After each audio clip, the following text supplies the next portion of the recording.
Hi, I'm LadyJenevia. Today's video is a review of the new comedy film Joyride.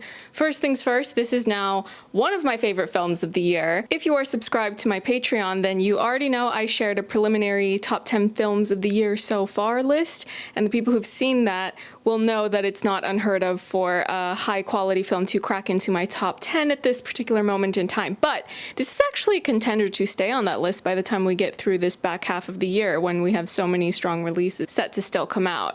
Since I've seen an early showing of this and the vast majority of moviegoers have yet to be able to see it, I'm not going to spoil anything major, but I am going to give some of my feedback, which is more or less entirely full of praise. Look at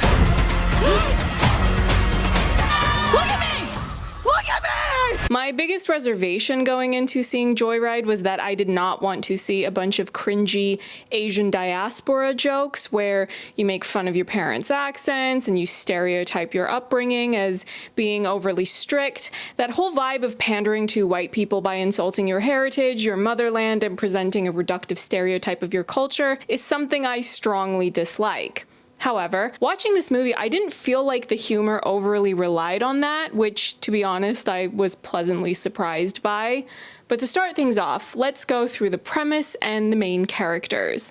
Joyride is a comedy focusing on a friendship group of 4 people, all of Asian descent. We've got Audrey and Lolo, who have been best friends since elementary school. Audrey was adopted from China by white parents, and Lolo was raised by her Chinese parents. They were the only Asian children at their school, which meant that they could better understand and look out for one another when their peers were disinclined to see their humanity, as opposed to just their ethnicity.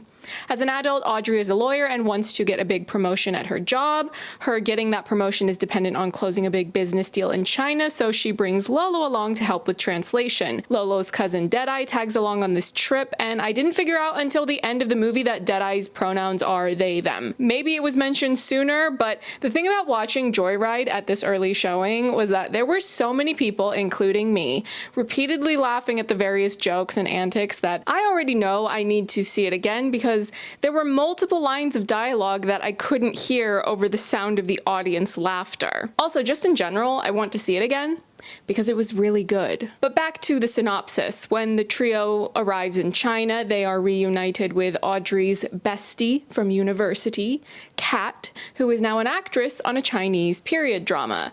Kat is portrayed by the fabulous Jobu Tupaki herself, Stephanie Hsu, who was robbed of the Oscar she earned with that performance, but that's neither here nor there. I'm a Baz Luhrmann stan, so by now I'm more than used to the Oscars getting it wrong.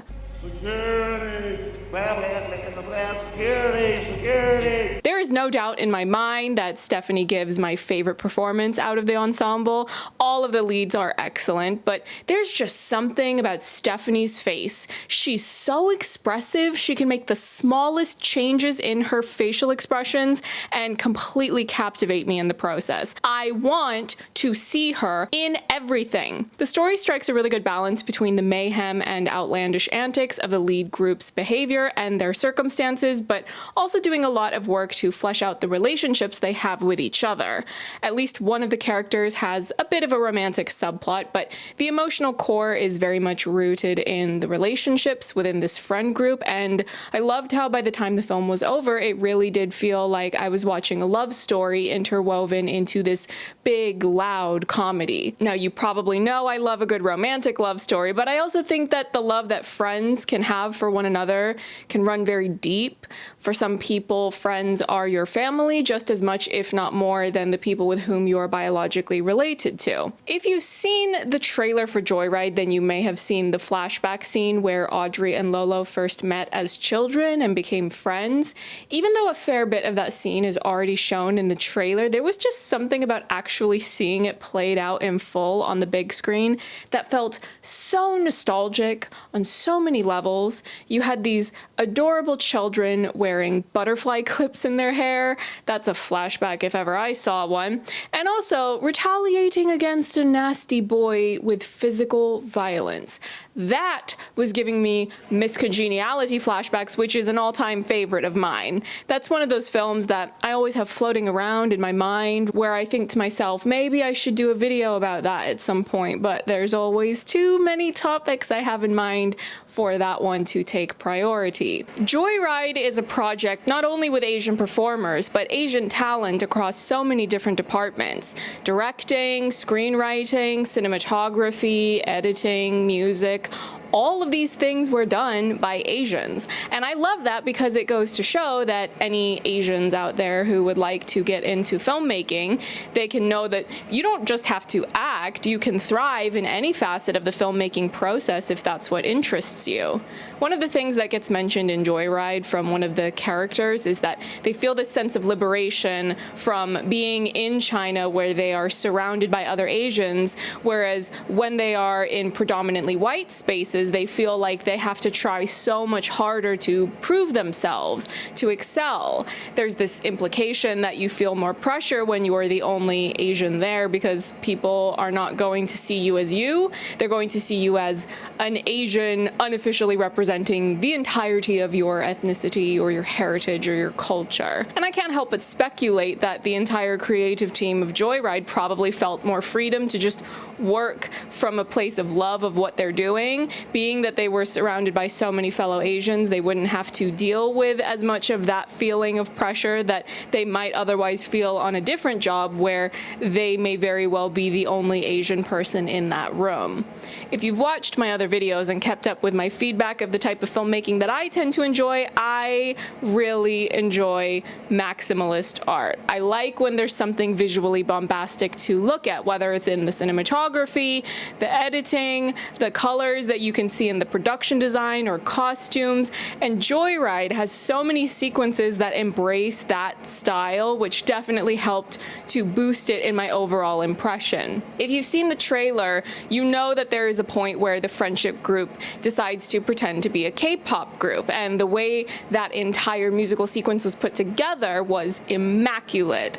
They could have designed that scene by just not having these people be a convincing K-pop group, because those characters do not have the training or experience to pull that off in a convincing way, and that could have been the punchline. But instead, they played it up. They gave these characters a bit of choreography, they filmed and edited the whole thing so that it does look like a real music video with the set design and animation to make it all pop, and I loved it. Another thing that was so refreshing and well done is the emotional turn that the story takes. I don't want to give too much away for those who haven't seen it, but even though the marketing focuses on the loud energy, the hijinks, the jokes, all of which they do deliver a lot of in the film, but you know that even in a lot of comedies or rom-coms, films that generally have a lightness to their tone and emotional space, usually there will be a point when you're about 2/3 through the runtime where something will go wrong. Somebody breaks up, somebody has a fight, someone has some sort of failure, a wedge is driven between a core relationship, and then you just have to sit in that space for a while before there is some sort of reconciliation and resolution. Joyride also does this, and I did not expect the emotional impact of that turn to hit as hard as it did. It really got me. I was crying pretty steadily throughout the last bit of the film. I think back to other comedies in any number of subcategories. Take a teen comedy, for example, like 10 Things I Hate About You.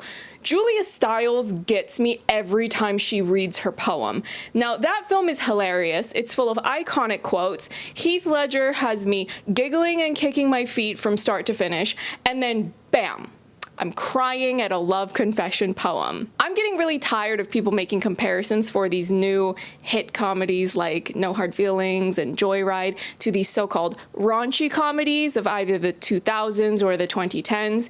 Now, if that's a description that is sufficient enough to make you want to see these films, then fair enough. Whatever gets you to show up and watch these films, I will go along with. But in actuality, it's the emotional depth and the heart of both of these films that solidify their spots as some of my personally highest ranked films of 2023.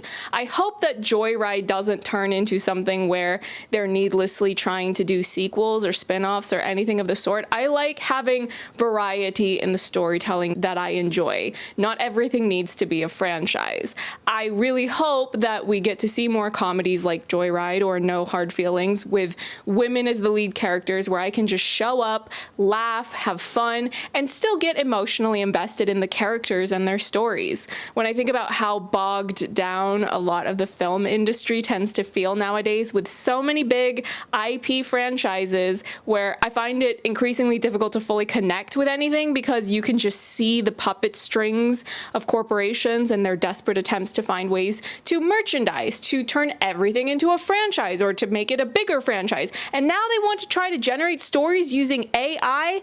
Absolutely not. There's simply no comparison when you finally get to experience these heartfelt comedies where there's such a strong voice coming from the scripts that's further elevated by the performers, of course. But all this to say, it's very clear when you're watching these that you can hear the voice and perspective of the people that wrote the scripts. So long story short, pay the WGA. Thank you everyone for watching this quick review. Make sure you go see Joyride when it's released in cinemas this upcoming weekend. And stay tuned because I am currently in the process of scripting a new video essay. I've already written my one-page introduction, and now I will be starting to dig into the good stuff. And if you would like a bit of a hint as to what I will be talking about, using great machines to reshape environments to our needs. Don't forget to like, comment, and subscribe to help out my channel. Bye.